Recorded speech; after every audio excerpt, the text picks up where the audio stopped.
Alright, hey guys. I am Dodger. I'm going to be covering this GP match, round 2 of GP Kamloops. And we're going to be having 6000J facing off against Crush Castles, or Crush Cairo, something like that. I forget which username he has on this particular server. Anyway, the matchup we're covering is going to be 6000J, who is on a Xira combo deck, versus Crush Castles, who is on another combo deck, but this one is more of like a it's a storm deck essentially, which utilizes Glinthide Hero, as you can see on your screen right here, for its draw engine. I can make the display here a little bigger. Oh, what the heck? Ah, there we go. So essentially when we look at Glinthide Hero, it allows all of his multicolored spells to become cantrips, and since the deck is comprised of pretty much entirely multicolored spells, bada bing bada boom, you can cycle through your deck. Utilizes some cards like Mabel Fardancer to help you untap your lands, as well as Fulfill Twisted Dreams, so you can essentially go either infinite completely or close to infinite.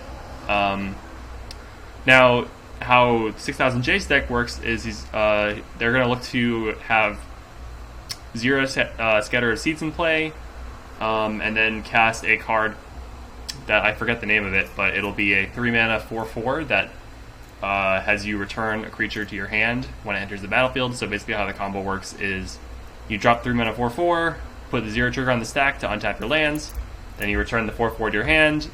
As long as you have 4 or more lands, you will make infinite mana doing this. So bada bing, bada boom. And look at that, he's already got the Xira and 4 lands. So really, all you need at this point to go off is the 3-drop. And he's also rocking a Beacon of the Wild in hand, and will be able to tutor that next turn. So plus, you've got the Call of Hunger, which allows you to use that mana to basically go off and find a way to actually end the game. So really 6000J has got this pretty much locked up, assuming that Crush Castles doesn't have any way to interact. And Crush Castles is actually tapping out here for the Xenoflora Expert. So honestly, the game should just end here, if I'm not mistaken.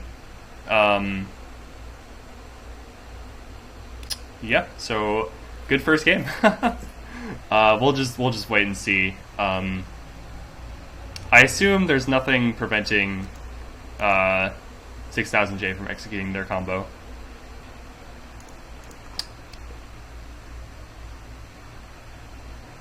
Okay, so we got on tap, drawing, and 6000J should cast back into the wild for X equals 3.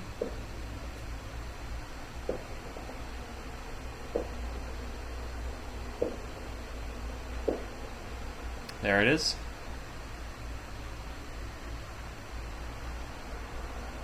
Alright. Now, the thing that's interesting about this matchup is that both decks are playing fairly linear combo decks with not much interaction, at least in the main board. Now, if you look at their sideboards, we're going to be seeing like not much in the way of like straight up interaction with your opponent. We've got Journey's End and Neutralize, as well as, I guess, Chrono Fracture out of 6000J. And then for Crush Castle, we do have, let's see what could be relevant. I guess Hexfang Aesthetic, Squid Pro Quo. These are the two, like, ways for Crush Castles to disrupt the Xira combo. And the thing about the Xira combo is it's very fast. Being able to win on turn 4, potentially turn 3 with a ramp spell is very, very potent.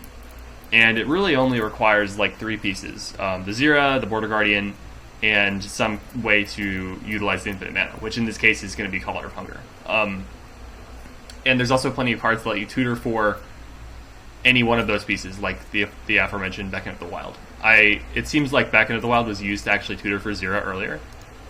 And so 6000J's strength is just how quickly they're able to combo. But the weakness is that really it crumbles like paper in the form of faced with any interaction. So it's actually quite a lucky draw to face Crush Castles right now for 6000J, because I feel like 6000J should definitely have the ability to combo off more consistently, whereas perhaps Crush Castles is more reliant on actually getting that early Glinthide hero. And sure, Conjure Realities can help out with that, but you can't cast Conjure Realities until turn 4 usually. Okay, yeah, there's the concession.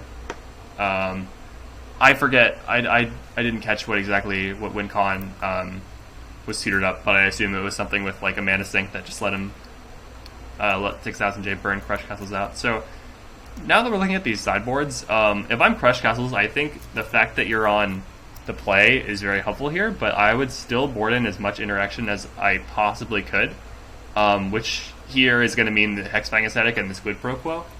And really the Squid Pro Quo is the only great option to bring in here, because Hexfang Ascetic, sure, you can delay it, but it's not actually really stopping the combo.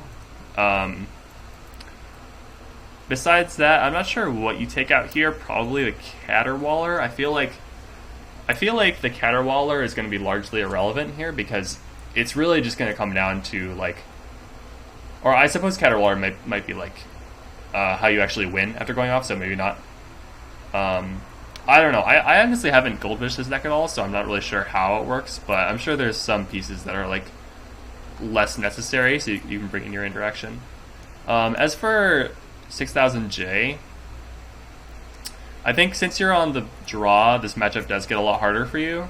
I would probably expect the opponent to bring in some interaction at least, and you also need to have a way to deal with the Glinthide hero, so I would certainly bring in the Journey's End and probably the Unbreachable Walls. Chronofracture is also a good option, actually. Being able to just exile all of the Glinthide hero is going to make it a lot harder for the deck to just straight up combo, although it can sort of just like semi go off and then just get a bunch of lands, gain a bunch of life, and just try to out mid-range you that way. So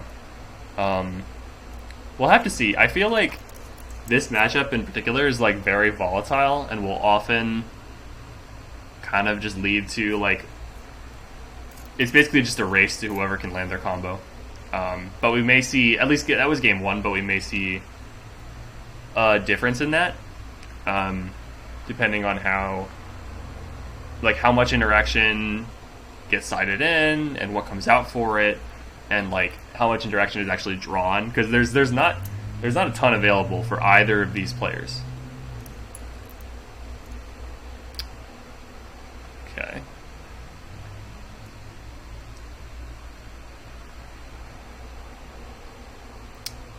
So we're still waiting to get back into our game 2. I'm assuming 6000J is going to be on the play, but we'll just have to wait and see.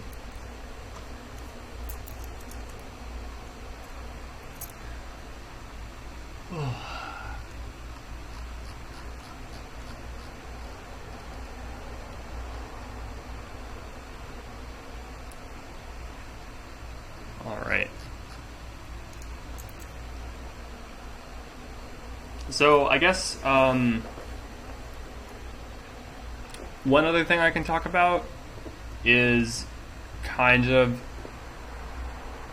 the chance that this match might come down to like a mid-range fight, and in that case, like who's expected to win. Generally, the way this would happen is if 6000J manages to assemble their combo early on, but Crush Castles manages to have a piece of interaction and disrupts the combo by removing the Xira. In that case, 6000J's plan, like main plan, will certainly fizzle. But I do think 6000J's deck, the cards in it aren't absolutely useless, and I think it could come down to a mid-range battle. One that I am pretty certain Crush Castles would win, but okay, it looks like Crush is keeping this hand. It is a little risky because it doesn't actually have a play until turn 3. Not only that, but it doesn't have any of the interaction that Crush presumably sided in. And really, all you really need is just like a piece of interaction to beat 6000J's deck. And doing anything else is probably not going to cut it, if I'm being perfectly honest.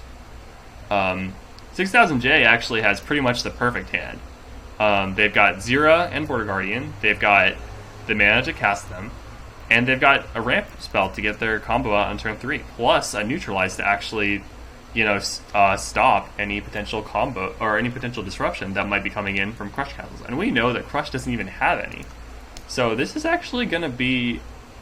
I would expect this to be a pretty explosive start from 6000J. And perhaps 6000J will be wary of some kind of disruption to Xira, but if we keep in mind what Crush or what 6000J actually has access to about this deck, is that really the only way your Xira can get meaningfully removed is with this Quid Pro Quo, and that costs 4 mana. So honestly, there's no downside to just running out the Xira here. Let's see. So it looks like 6000J actually opted not to play Xira here, which I believe is a mistake. Choosing to have Xira out now is basically risk-free, and you're also going to be able to hold up neutralize mana for when you play Border Guardian on turn 4. Whereas now, that would be in the case that they drew another land that could produce blue or green, I suppose.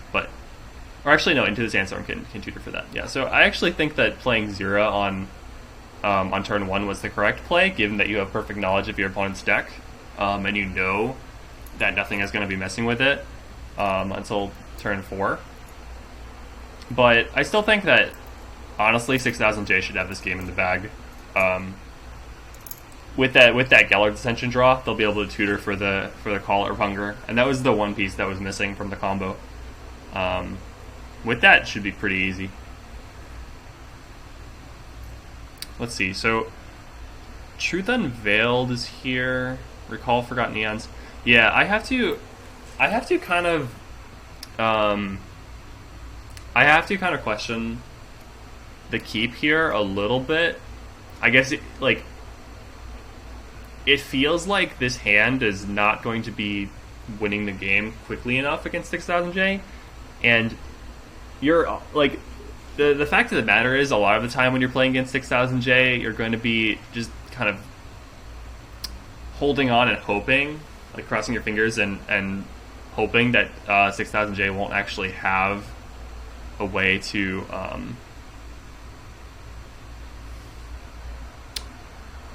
combo off quickly enough. You hope that their draw isn't is as little explosive as possible.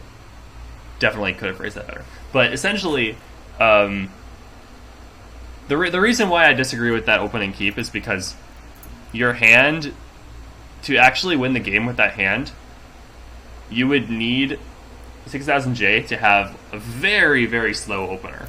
And I think there's just no point in keeping a hand like that if you see that hand and you're like, well, I need this and this and this to go right in this matchup. That hand is a perfectly fine keep in against an unknown opponent, but you have perfect knowledge of your opponent's deck. Okay, so yeah, we're gonna see the combo go off, and the game's over.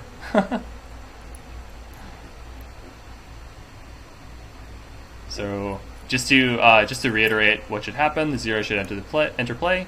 The Border Guardian will be next. It will untap the lands, and bada bing, bada boom. Gallard Ascension gets Caller of Hunger. Caller of Hunger gets... I forgot the name of it, but it's a red creature that has an activated ability that does damage. Something Immolator, yeah. Oof. I guess you don't actually need to get Caller of Hunger, you can just straight up get Immolator. That was... Yeah, I kind of agree with 6000J. That was one of the stranger matchups I've seen. It also seems to be very poorly matched up for Crush Castle. I know I was kind of criticizing the keep earlier, but most keeps are not going to be good in this matchup, even if you're on the play. And really, a lot of it is just going to come down to like crossing your fingers and hoping that 6000J doesn't have it, you know.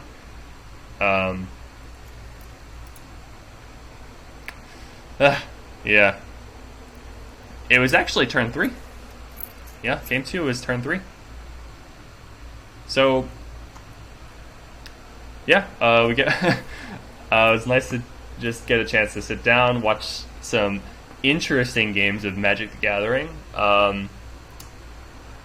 and get a little more insight on two of the most wacky combo decks you'll see in GP Kamloops.